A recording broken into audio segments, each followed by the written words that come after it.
This presentation is designed to help UCU branches in the UK think about how to use a certain part of UK health and safety legislation to advocate for more effective workload modelling and planning within their institutions, both for academic employees and also for professional service colleagues. Just to say at the outset, this is based on research that I have, academic research that I've done around the various degrees to which different universities in the UK comply with the law. I am not myself a legal expert, although research for the paper involved talking to 4 legal experts. One of these was a solicitor paid for by the University College Union. 2 of them were specific employment relations barristers. At no point has any legal expert disagreed with the legal interpretation and knowledge that I've used to underpin this this basis, but it does come with a caveat that I am not myself a professional legal expert.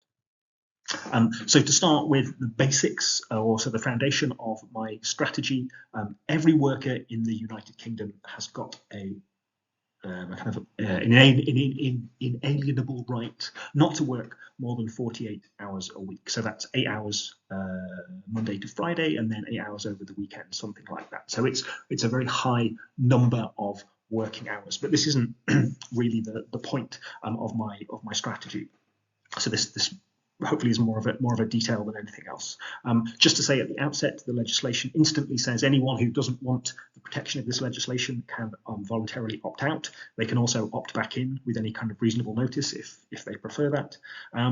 The definition of what working time is, according to my understanding, can be quite complicated, but from my own interpretation and the advice as I have understood it, is that any time at which you are at the disposal of your employer is working time. Any time which you are doing activities that benefit the employer is considered to be working time. So therefore, I think that most things that people do within universities is very clearly working time. So if we think about research, maybe the employer could say, well, it's up to you how much research you do. But if research is part of your job description, that's for the employer. You're not just doing it for fun. You wouldn't do it if you weren't employed by the employer necessarily. Your promotion prospects are also judged on how much promotion you do, so it's not without consequence if you do or don't do research. The same applies for open days applying for grants, and certainly any work that professional services are doing is not going to be voluntary. So I think there's a fairly good scope to nail these bits down nice and early. The final little star in there is that for work to be considered legally excessive, so therefore for criminal behaviour and non-compliance to arise, an employee has to work for 48 hours in each 7 days over the successive period of 17 weeks. So while 48 hours a week is quite a lot, to do this then over 17 weeks is an awful lot of work. So the legal threshold is drawn quite high, but I think it's not unlikely that some people are doing this within the UK higher education system. We've seen self-reporting from the UCU surveys that talk about an average working week now of sort of 52.6 hours or something like that.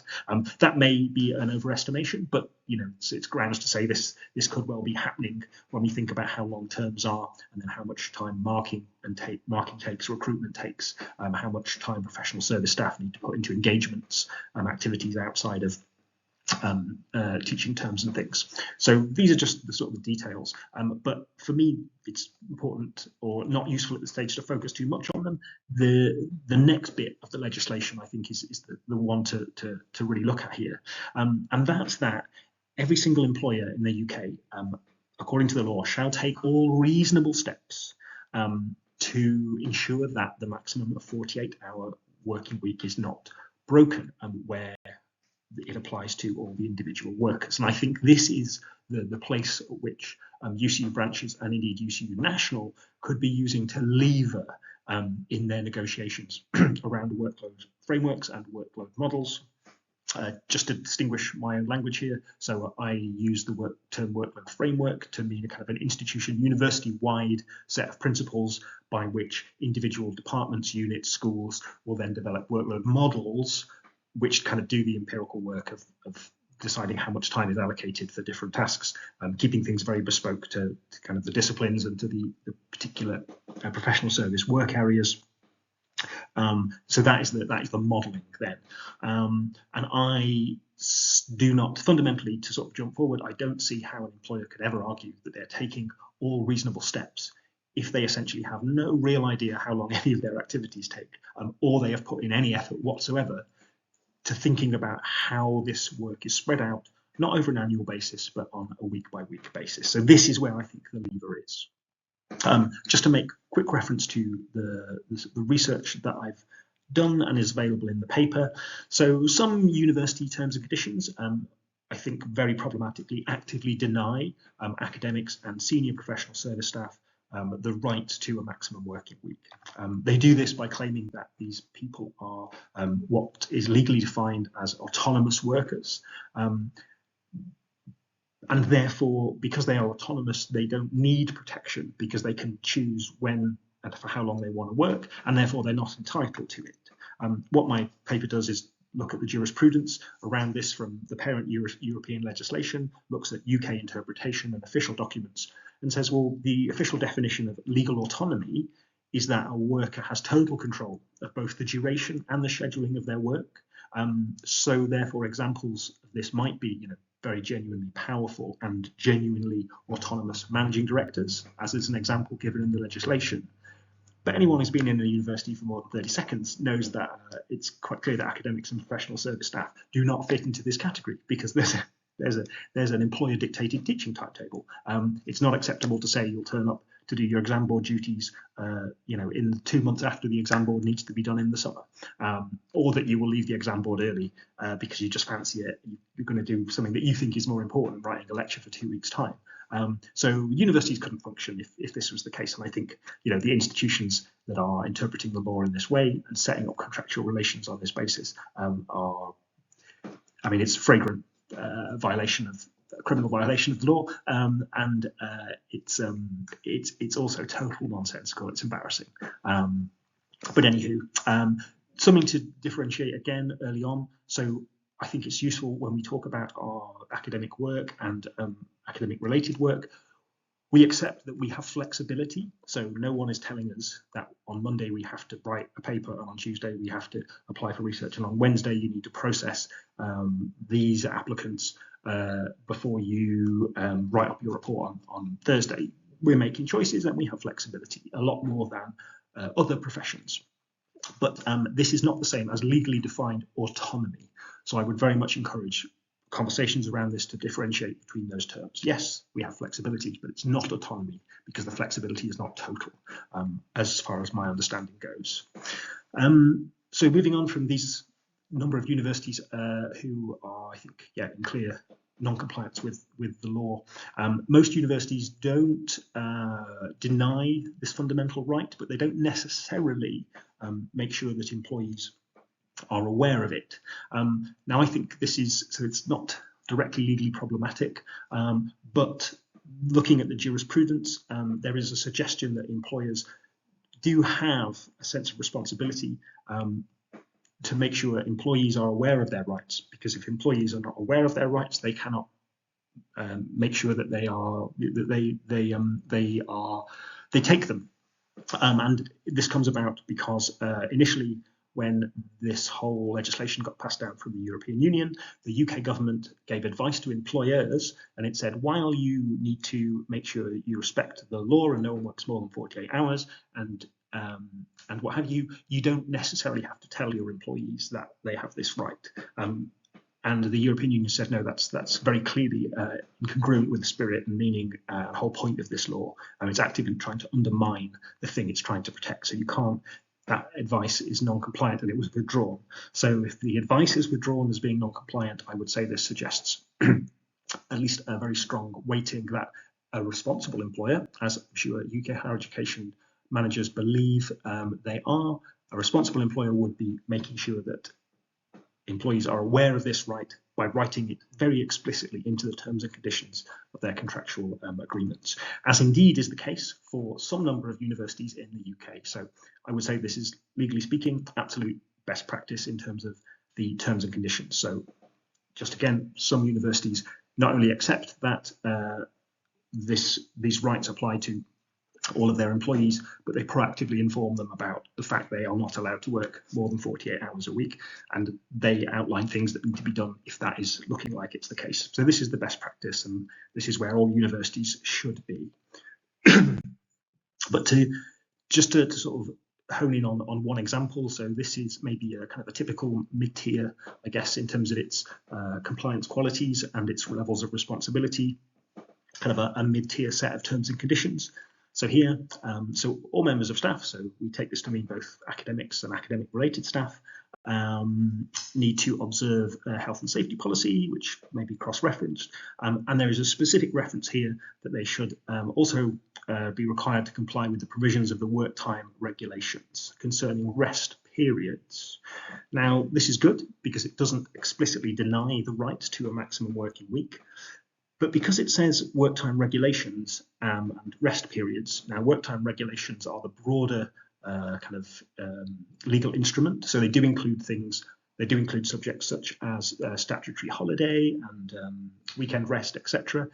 So the failure to specifically mention the maximum working week here, I would say, is problematic, and therefore there's an opportunity to push for a better codification of the law in contractual documents.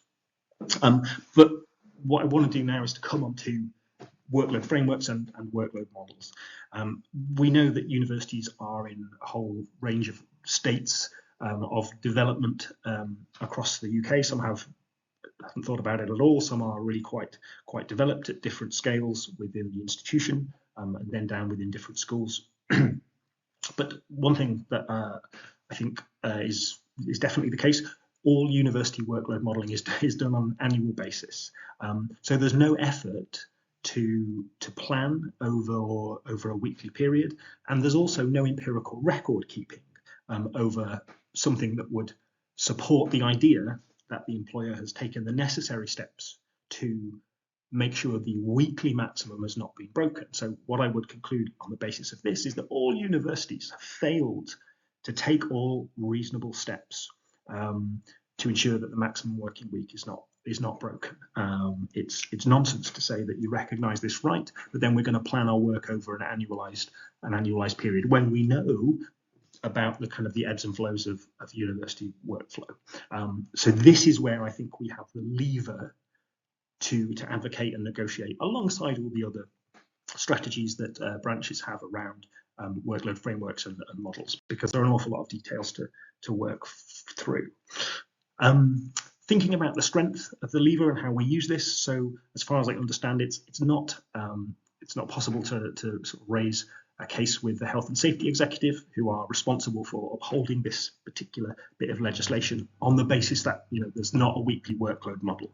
So taking the steps is not a place to start. But where you can start is if any individual or numbers of employees can demonstrate that they have worked more than 48 hours, and that does mean that on tasks that are legally definable as being part of their work for the employer, which I mentioned earlier, and where they have evidence that this is the case. It's not just I think this might be the case where a proper case is made, and there's a successful investigation by the health and safety executive. The university is potentially fined, and there is the possibility of individual liability through way of imprisonment. This is a piece of criminal law, health and safety. So I think what we do in our negotiations is we put the emphasis on this. This is very serious, and for a piece of very serious legislation, it has been hardly interacted with at all by universities, despite the fact that they are multi-million-pound institutions. This is, from sort of an academic analysis point of view, people have raised concerns about universities becoming sweatshops, and I think there's a lot of understandable sort of criticism of that, because the empirics of a what we understand usually to be a sweatshop's kind of cut and sew garment manufacture facilities with really oppressive and exploitative conditions it's very different to working in the knowledge economy in a university. But where we start to say, well, part of that definition is non-compliance with legal frameworks about the amount of hours that people should be working, we're starting to get some kind of genuine traction to say, well, no matter how successful the university is, it's essentially a little bit off the back of a sweatshop-like situation where you haven't appropriately upheld the basic health and safety rights of your employees. That's really poor. That's embarrassing for individuals and institutions. So again, let's put weight on the severity of what's happening or what's not happening here. So then this comes to my individual thoughts around branch strategy, how to use this. So first of all, I think it's important to obtain a written statement from the employer about if they believe the maximum working week applies to all of their employees or not, or if they believe some are excluded for some reason. So you might want to go to the director of HR. In some cases, this isn't necessary because it's clearly expressed in terms and conditions. The example we looked at earlier, I would say, because that's not expressly mentioned, a letter of clarification would be perfectly reasonable. And perhaps if you want a justification for why this is happening now, well, the publication of my paper has maybe spurred you to think about this and to request to know the employer's position.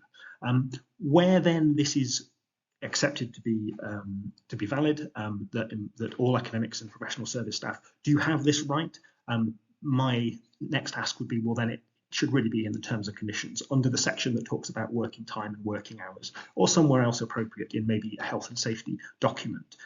It should be explicitly stated. So all employees have been told that they have a right not to work more than 48 hours. And I think any resistance to this would be again a bit embarrassing, because if you accept that the right exists, then why would you not recognize that and communicate with your employees if you are a responsible, well-meaning employer? I would then suggest that the branch currently says, obviously workloads are a problem, we all know, so we're going to be taking a much more proactive approach. Essentially, what you're saying is we are looking for a case study with enough evidence that we can then use to take to the health and safety executive if this emerges and if we are finding this as a problem. So my suggestion would be universities' branches tend to do kind of annual maybe workload surveys or have done historical workload surveys, and you hopefully have the ability to identify individuals who have self-reported that they are working close to this legal maximum or maybe even already exceeding it. Hopefully it's possible to then engage with those individuals to discuss how together you can work to essentially to empirically verify if this is the case, and then if it is the case to work towards a submission to the health and safety executive. Now, because you're going to need evidence, we can think about empirically indisputable things, and this is what you need. So looking at records of when emails are sent, so particularly first and last, when contact time is, perhaps requesting access data from the employer. So, when you were using Moodle or Blackboard, and how, when you felt that you were up until 2 o'clock in the morning modifying your class for the next day, if that was true. On an individual basis, Google Calendar is great because you can plan your time going forward, and then you can conduct an empirical review to say what you actually did, and you can compare and contrast. And this is actually a fairly low-level management tool that's used in the third sector and the private sector quite a lot, because in these sectors, serious care and attention to resource management in terms of work time is paid, and it's not the case in universities, which I think is it's an underperformance of management issue. So as individuals, we can start to empower ourselves by using these simple tools, and as a collective, as a branch, trying to build a potential case to say, hey, look, health and safety is getting violated here in terms of the working time. Then I think it makes sense to say, well, by the way, we will be doing this. So as we're talking about the workload model, these annual things, they're just not fit for purpose. We all know they're not fit for purpose. I've not actually talked to a university manager who's designing one of these. Maybe they genuinely believe that they're doing a good thing. I don't know. But from my perspective, they're complete nonsense, because the ebbs and flows of both professional service work and academic work are so kind of undulating. You can't know how many hours people are working in a given week over a 17-week period if you're planning on an annual basis. It doesn't make any sense. And for those people who might respond and say, well, that's impossible to do, it's far too complicated, I'm sorry, but it just isn't.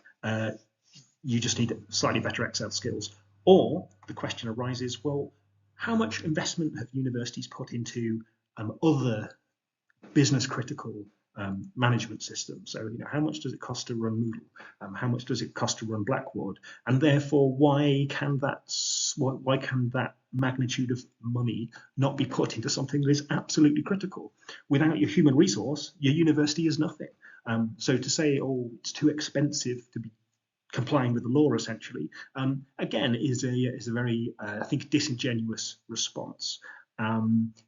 It also doesn't stack up to the idea that even junior doctors are now caught by this health and safety legislation as of a transition period that first occurred. So if on paper this is accepted and managed in hospitals, the idea that it can't be managed or isn't accepted and can't be managed in universities, again, just doesn't stand up to critical interrogation. It's not a viable position to take. So this is what we are asking for as a branch, what we are expecting and what we are supporting managers to work towards. And then fundamentally, as an underpinning under this, where there is a violation of health and safety in terms of anyone working 48 hours a week over the appropriate reference period, it's going to have to be reported to the UCU and also the health and safety executive. It would only take probably one successful health and safety executive investigation and prosecution of a UK university before we would see a very quick coming into line with other institutions, I am sure. Because ultimately, just to kind of round off where I started, my intellectual interest is around change and transformation. And my personal perspective is that, unfortunately, people in positions of power do not give up things. They do not make their lives more difficult unless they have to. I say positions of power, all human beings. No one picks a harder avenue than they need necessarily to walk. So at the end of the day, it comes down to thinking about the hard power that individuals and collectives can use to defend their basic legal rights, and the building of different socioeconomic systems that are the trajectories to more fruitful human life, and indeed more sustainable and sustained human life on this planet. Negotiation, I do not think, just sitting at the table and nodding and saying we were there, it's not working, and it doesn't work. What you need is a kind of a hard power lever, and what we've got here, I think, is to speak in plain terms, a stick to threaten managers with, because if they don't get on board, there is going to be a case, and there will be a fine, and somebody somewhere, particularly those individuals in universities who have overseen the direct denial of these health and safety rights, maybe there is personal liability here. Maybe at some point there will be a case that leads to an imprisonment. That will change things. That will very much change things. But I think this is my position. This is the fairly hard-nosed negotiation strategy that I think could pay some dividends. Hope that was useful. Please get in touch if you have questions, comments, or if you think I could be of further support.